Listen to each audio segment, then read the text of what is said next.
नमस्कार दोस्तों, dream GS में आपका स्वागत है। आज हम चर्चा करना चाहेंगे जो बहुत कंफ्यूजन होता है इस चीज को लेकर, यहाँ पे देखने की कोशिश करेंगे।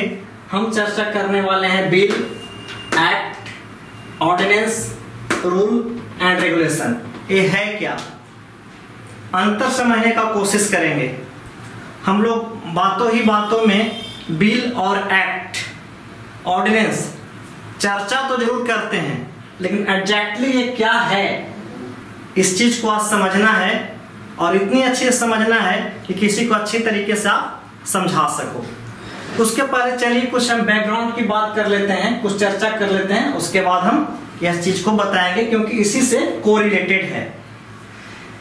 जैसे इंडियन गवर्नमेंट या सेंट्रल गवर्नमेंट की अगर बात करते हैं तो ये 3 पिलर हैं सेंट्रल गवर्नमेंट के। ऐसे भी कहा जाता है कि डेमोक्रेसी का कॉन्स्टिट्यूशनल 3 पिलर हैं, संवैधानिक रूप से लोकतंत्र के 3 स्तंभ हैं। कौन कौन हैं अगर देखेंगे गवर्नमेंट का, तो लेजिस्लेटिव हो गया, हिंदी में विधायिका कह सकते हैं, एग्जीक्यूटिव हो गया, कार्यपालिका हो गया, एक जुडिशियरी हो गया, न्यायपालिका हो गया। यहां पे आप समझेंगे ये लॉज को बनाते हैं, ये लॉज मेकिंग यानी कानून बनाने का काम किसका है, लेजिस्लेटिव का है। एग्जीक्यूटिव का काम क्या है,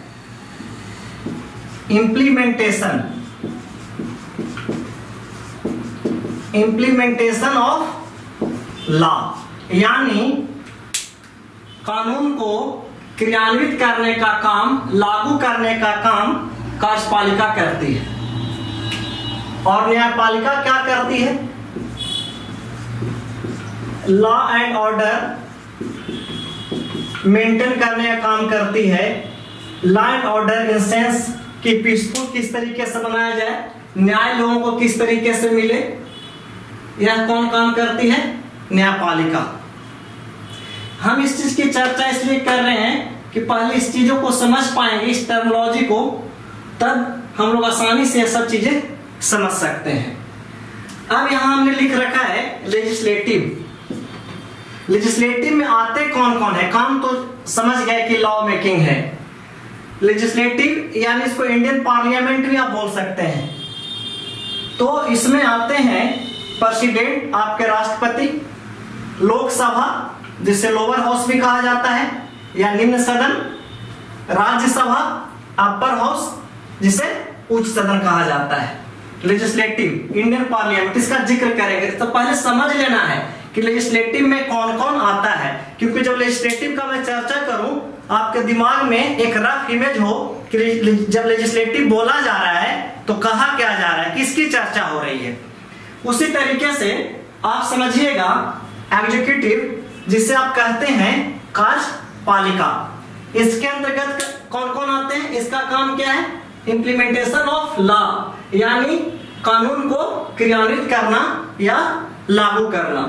अब इसमें आप आ जाए एग्जीक्यूटिव में प्रेसिडेंट आ जाएंगे, राष्ट्रपति आ जाएंगे, वाइस प्रेसिडेंट आ जाएंगे यानी उपराष्ट्रपति भी आएंगे, और उसके बाद और कौन आ जाएंगे, प्राइम मिनिस्टर, प्रधानमंत्री और उसके कैबिनेट के सभी मंत्री आ जाएंगे।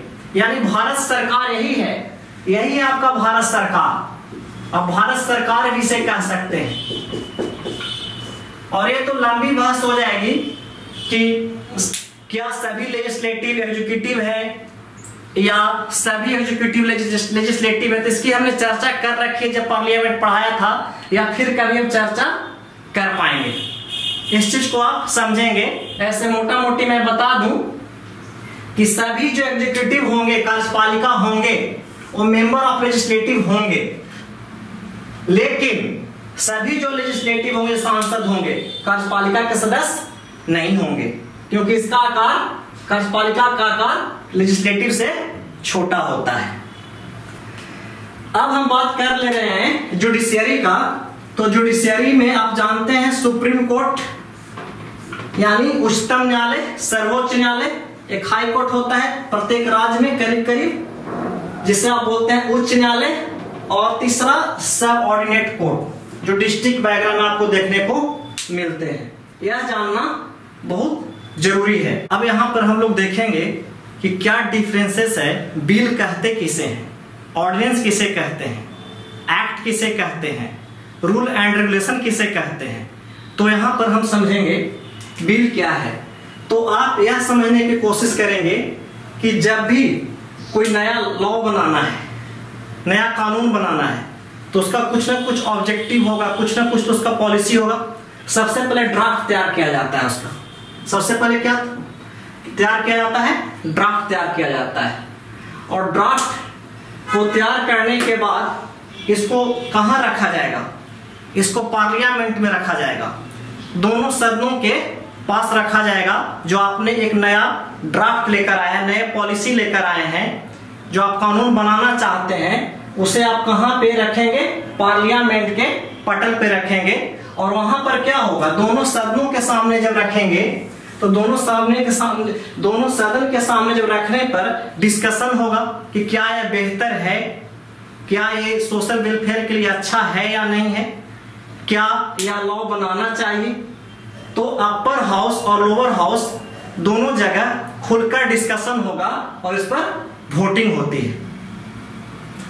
जैसे ही ड्राफ्ट को आप पार्लियामेंट के पटल पर रखते हैं, यह बात बहुत ध्यान से समझिएगा, जैसे ही ड्राफ्ट को आप पार्लियामेंट के पटल पर रखते हैं, जैसे ही पार्लियामेंट में आप प्रेजेंट कर देते हैं, तो यह ड्राफ्ट क्या बन जाता है? यह ड्राफ्ट आपका बिल बन जाता है।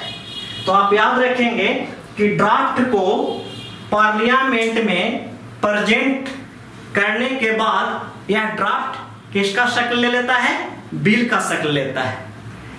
अब यहां पे यह समझना है कि जब पार्लियामेंट में यह बिल के रूप में इंट्रोड्यूस हो गया, तो अब दोनों हाउसेस में बिल डिस्कशन के बाद, डिस्कशन लगातार जब हो रहा है तो उस पर एक आम सहमति बनेगी लोअर हाउस और अपर हाउस को। और यहां तक कि जब दोनों हाउसेस में सहमति बन गई और राष्ट्रपति का भी सहमति जब मिल जाता है, तो यह प्रमोट होकर क्या बन जाएगा? एक्ट बन जाएगा। समझेंगे? सबसे पहले बिल क्या है? एक ड्राफ्ट या पॉलिसी को पार्लियामेंट के पटल पर रखते, प्रेजेंट करते, वह ड्राफ्ट बिल के रूप में कन्वर्ट हो जाता है और उस पर दोनों सदनों में वोटिंग होती है, डिस्कशन भी होता है। वोटिंग और डिस्कशन होने के बाद उस बिल पर राष्ट्रपति की अगर सहमति मिल जाती है, तो वह प्रमोट होकर बिल क्या बन जाता है? एक्ट बन जाता है। यह एक नॉर्मल लेजिस्लेटिव प्रोसेस है। ये क्या है? एक नॉर्मल लेजिस्लेटिव प्रोसीजर है। यहां हम लोग देखेंगे कि ऑर्डिनेंस है क्या। ऑर्डिनेंस का हिंदी अध्यादेश होता है। ऑर्डिनेंस कैसे वर्क करता है, कब लाया जाता है? अगर ऑर्डिनेंस की अगर बात किया जाए, जब पार्लियामेंट सेशन में नहीं है, तो ऐसी स्थिति में कोई अर्जेंसी या इमरजेंसी की स्थिति आ गई, वैसी स्थिति में लॉ बनाने हेतु राष्ट्रपति ऑर्डिनेंस लेकर आते हैं। और राष्ट्रपति जब ऑर्डिनेंस लेकर आते हैं, आर्टिकल्स आपका 123 में ऑर्डिनेंस का चर्चा है, राष्ट्रपति के द्वारा अध्यादेश का जिक्र है। यहाँ पे 123 में राष्ट्रपति द्वारा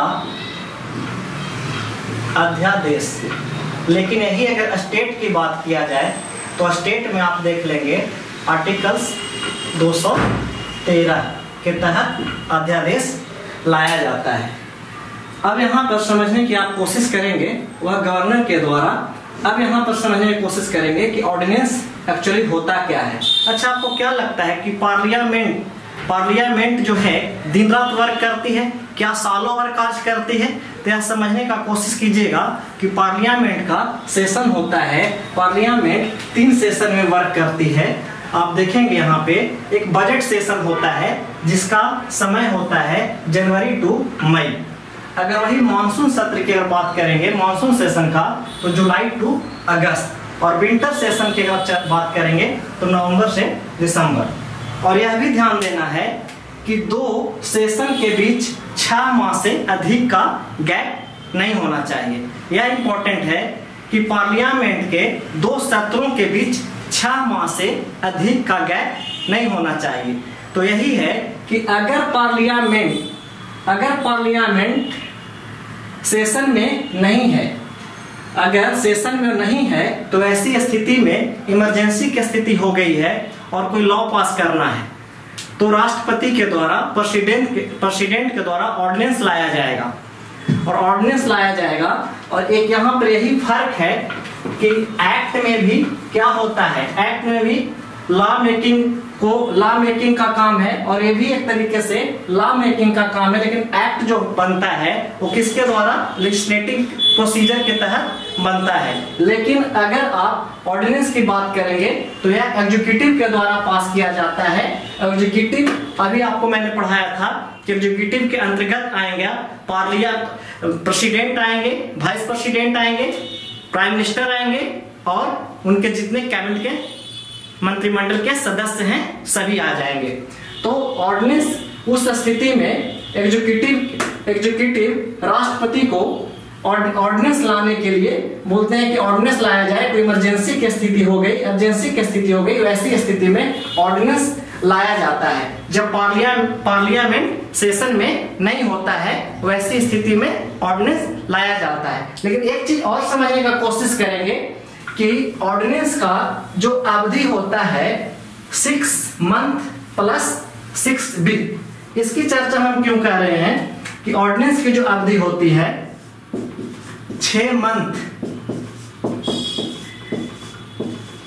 और 6 वीक यानी 6 माह प्लस इतना 6 सप्ताह। अब यहां पर समझेंगे, आप ऐसे भी जानते हैं कि पार्लियामेंट का जो सेशन है उसके बीच जो गैप होता है 6 माह से अधिक का नहीं हो सकता है। तो जैसे ही जब पार्लियामेंट सेशन में आ जाती है वैसी स्थिति में उस ऑर्डिनेंस पर चर्चा किया जाता है अपर हाउस और लोअर हाउस में और उस पर डिस्कशन होती है और उसके बाद वोटिंग होती है। तब वह क्या बन जाता है, तब वह बन जाता है आपका एक्ट बन जाता है। और यहां यह भी जिक्र करना है कि आपको पार्लियामेंट को समय कितना दिया जाता है ऑर्डिनेंस पर, 6 सप्ताह के अंदर अगर सहमति बन गई अपर हाउस और लोअर हाउस के बीच तो यह बन गया एक्ट। एक निश्चित तिथि होती है 6 सप्ताह। अगर अपर हाउस और लोअर हाउस में सहमति ऑर्डिनेंस पर नहीं बन पाया तब वह एक्ट नहीं बन पाएगा और क्या हो जाएगा, वो डिसमिस हो जाएगा। तो यहां पर यही है, मैंने लिखा कि इसका जो ड्यूरेशन होता है ऑर्डिनेंस का 6 मंथ और 6 वीक का। अब मोटा मोटी पुनः समझने की कोशिश कीजिए कि ऑर्डिनेंस जब पार्लियामेंट सेशन में नहीं होता है, ऐसी स्थिति में कोई इमरजेंसी स्थिति आ जाती है, कोई लॉ बनाना है, तब आपका जो एग्जीक्यूटिव है आपको राष्ट्रपति को ऑर्डिनेंस लाने के लिए कहता है आर्टिकल 123 के तहत। तब राष्ट्रपति ऑर्डिनेंस लेकर आते हैं और जैसे ही पार्लियामेंट सेशन में आती है वैसी स्थिति में लोअर हाउस और अपर हाउस दोनों के बीच डिस्कशन होता है, वोटिंग होती है। अगर सहमति बन जाती है तो ऑर्डिनेंस एक्ट के रूप में कन्वर्ट हो जाता है और अगर सहमति नहीं बन पाती है वैसी स्थिति में क्या हो जाएगा, ऑर्डिनेंस डिसमिस हो जाएगा। यहां हम लोग देखेंगे, अभी चर्चा किया हमने, बिल समझा, एक्ट, ऑर्डिनेंस और रूल देखेंगे। सबसे पहले आप जानते हैं कि जो लेजिस्लेटिव है वो लॉ मेकिंग करती है, यानी लॉ को बनाती है, समझ गए। और ये भी आप जानते हैं कि लेजिस्लेटिव है जो एक्ट बनाती है। और आप यह भी समझते हैं कि लॉ का इम्प्लीमेंटेशन करने का काम एग्जीक्यूटिव का है। तो यहां पर समझिएगा, जब एक्ट बन गया तो लोगों के बीच इम्प्लीमेंट कैसे होगा, रूल के रूप में इम्प्लीमेंट कैसे होगा। यानी यह कहने का मतलब कि एक्ट तो बन गया लेकिन इसका जो इम्प्लीमेंटेशन होगा, जो एग्जीक्यूटिव करेगी कि आम लोगों पे कैसे ये रूल हो पाएगा, वो काम करती है आपका एग्जीक्यूटिव और यह हो गया आपका रूल। लेकिन अगर रेगुलेशंस की बात किया जाए तो क्या हर एक्ट में रूल और रेगुलेशंस होना जरूरी है? ऐसा नहीं है, लेकिन फिर भी इस चीज को समझेंगे आप कि कुछ जो एक्ट होते हैं उसके अंदर आपका इंडिपेंडेंट बॉडी काम करती है। जैसे सेबी का काम हो गया, आरबीआई का काम हो गया, तो इसके लिए अगर किस तरीके से परफॉर्म करेगी आरबीआई और किस तरीके से परफॉर्म करेगी आपका सेबी, तो एक्ट के अंदर रूल होते हैं।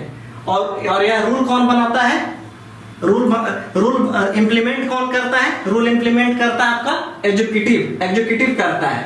लेकिन अब रही बात रेगुलेशंस की बात, तो रेगुलेशंस यह होता है कि एक्ट के अंदर जैसे इंडिपेंडेंट बॉडी के रूप में अगर परफॉर्म करना है सेबी और आरबीआई का, तो उसके लिए कुछ आपको क्या बनाए जाते हैं? रेगुलेशंस बनाए जाते हैं, कुछ आपके मानक बनाए जाते हैं, और यही आपका हो गया एक तरीके से रेगुलेशंस।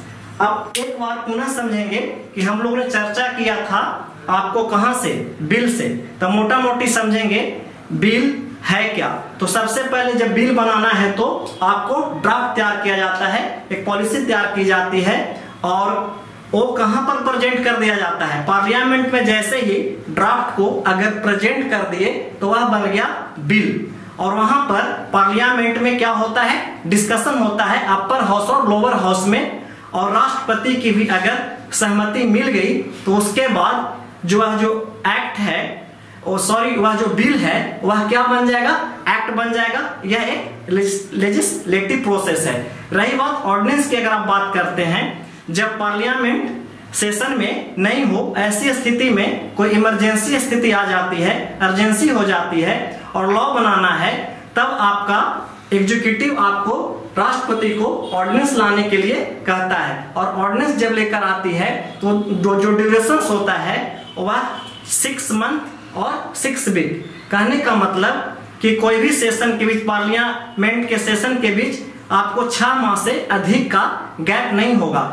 और जैसे ही पार्लियामेंट सेशन में आती है आपको ऑर्डिनेंस वहां पर रखा जाता है और उस पर चर्चा और डिस्कशन होती है। अगर चर्चा और डिस्कशन होने के बाद, वोटिंग होने के बाद अगर सहमति बन पाती है तो वही जो ऑर्डिनेंस है 6 सप्ताह के अंदर यह सभी प्रोसेस को फुलफिल करना है, तो यह बन जाएगा पुनः एक्ट। अगर सहमति नहीं बनती है तो वह डिसमिस हो जाएगा। अब रही बात रूल एंड रेगुलेशंस, एक्ट के अंदर ही रूल होते हैं। एक्ट आपको एक लेजिस्लेटिव प्रोसेस है, और रही बात जो रूल है, जो इंप्लीमेंट कौन करेगा? जो एग्जीक्यूटिव करेगा एक्ट, ताकि आम जनता के बीच किस तरीके से रूल के रूप में एक कन्वर्ट होते हैं और काम करते हैं। और एक्ट के अंदर ही होता है आपका रेगुलेशंस। कुछ आपके इंडिपेंडेंट बॉडीज हो गए, जैसे सेबी हो गए, आरबीआई हो गए, तो उनका किस तरीके से गाइडलाइन होगा, क्या उनका मानक होगा, उसके अंदर जो आप चर्चा की जाती है, एक लॉ एंड ऑर्डर, यानी जो लॉ बनाया जाता है उसके अंदर, तो वह कहलाता है एज एक रेगुलेशंस के रूप में कन्वर्ट हो गया। तो आप मोटा मोटी हमने रिकैप भी कर दिया है, तो उम्मीद करते हैं आप अच्छी तरीके से समझे होंगे। और नेक्स्ट वीडियो में अब जितने भी और पॉलिसी से रिलेटेड, खासकर पॉलिटिकल साइंस के टर्म में जो चीजें हैं वह आपके सामने जिक्र करने का कोशिश करूंगा। तब तक के लिए दोस्तों नमस्कार।